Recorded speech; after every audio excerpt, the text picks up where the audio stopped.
Wednesday devotion. Hello, friends. Today is Wednesday, May 13th, 2020. Today's devotion comes from blogger Lysa Terkeurst, and it was written back in April, but I think it will be very meaningful for today. The devotion is titled Three Perspectives to Process What We're Facing Right Now.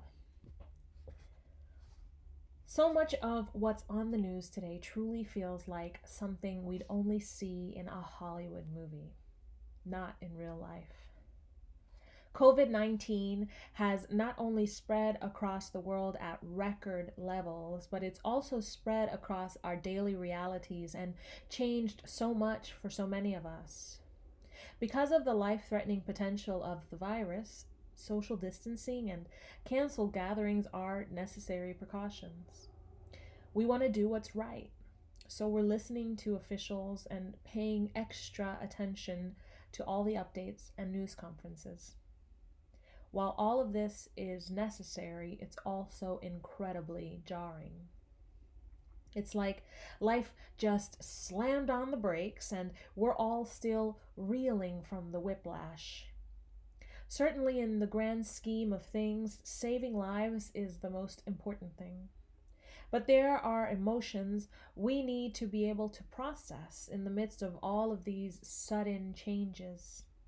One of those is the very real feeling of disappointment.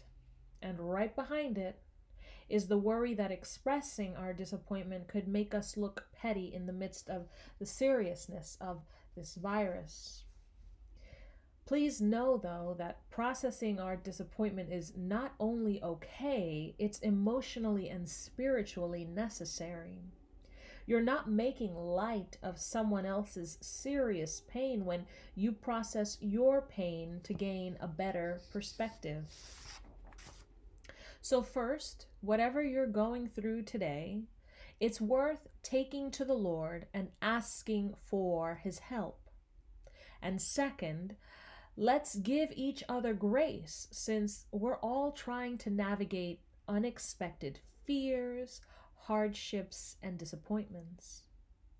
Social distancing doesn't mean we distance ourselves from offering each other grace. With that as the anthem playing in the background, let's process what we're facing. Within the last few weeks, I had to help a friend navigate canceling her wedding. Other friends are trying to figure out how to make enough money to live since they've been told their workplaces had to close. Many who don't get paid when they can't go to work are looking at scary financial realities. Schools are closed. Graduations and family gatherings are canceled. Businesses, large and small, are experiencing financial realities that some fear they won't be able to overcome. Everything we thought we would be doing in this season looks vastly different than what we expected, and those feelings of loss are real. So what do we do with those? As Christians, how do we set our minds and hearts on things above when we're staring at these startling realities? Here are some things I wrote in my journal that are helping me. Number one, frame the disappointment by remembering what you do have so you don't get consumed by what's been taken. Many of you are having to cancel or postpone important life events right now, and that's very hard. It's incredibly emotional when you've dreamed and planned and invested what you thought would be a very normal expectation. But remember, fun has not been canceled. Love has not been canceled. Being good to other people has not been canceled. Learning and growing and maturing has not been canceled. Use this time to reframe what matters most and choose to celebrate in creative ways. The author remembers telling her daughters before their weddings, Expect the unexpected and realize you can't control the uncontrollable. But you don't have to spin out of control with the unexpected. You bring to your wedding day what you want for your marriage.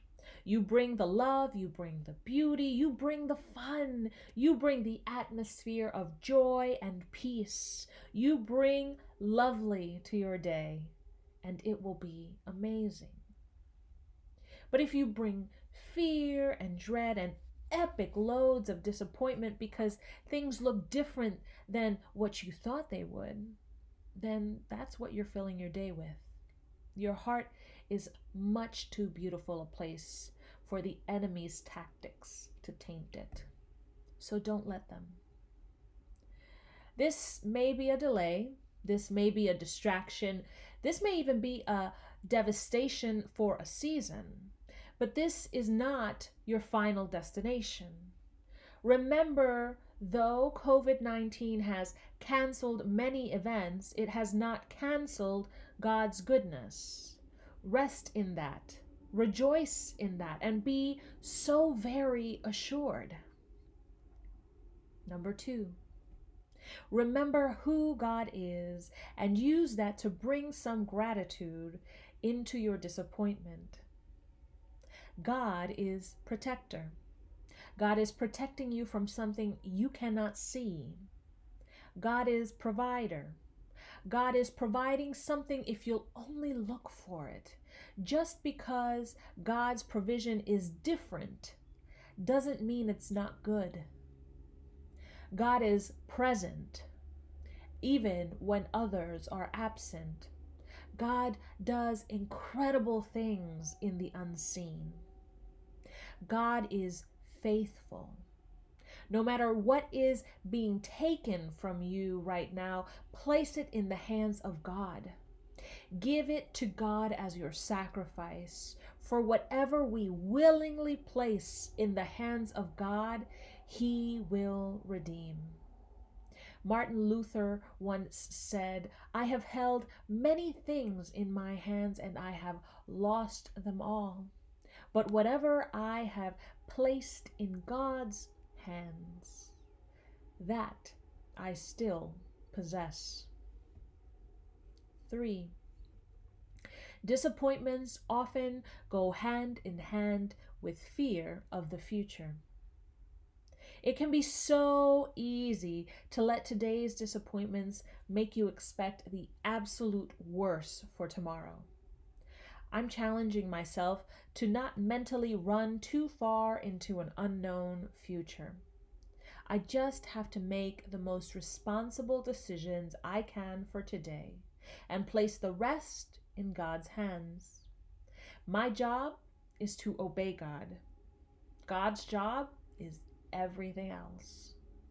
Therefore, I can feel afraid, but I don't have to live afraid. Now is the time to feed your faith and fuel your healthy perspectives. Make the choice today what will rule in your hearts and proclaim it out loud. Disillusioning, disappointments, and blinding fear, you don't get to be the boss of me. I am ruled by the peace of Christ, and I will use Christ's truth to frame everything I see. Friends, let the peace of Christ rule in your hearts, since as members of one body, we're called to peace. And be thankful. Let the message of Christ dwell among you richly as you teach and admonish one another with all wisdom through psalms, hymns, and songs from the Spirit, singing to God with gratitude in your hearts. Colossians chapter 3, verses 15 to 16. Be blessed and have a beautiful day.